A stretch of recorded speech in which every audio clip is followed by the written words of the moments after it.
Out of the abundance of the heart, the mouth speaks. Kung ano yung laman ng puso mo, yun ang lalabas sa bibig mo. Kung puro ka bitterness sa heart, konting kibot, triggered ka. It's only a problem when you think about it.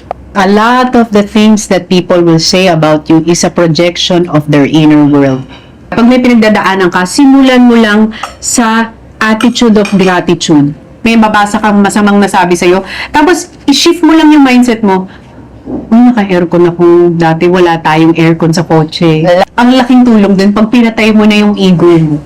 Kapag may ego ka, tas nasabi sa'yo, ang ego mo ang unang magre-react eh. Hindi mo deserve lahat ng meron ka. Lahat ng meron ka, grace lang ni God. Dati kasi ganun ako eh, deserve ko to. Realize mo, sa totoo lang, in reality, wala kang deserve. When you want something so bad, let go. Surrender mo. One day magugulat ka, nasa harap mo na.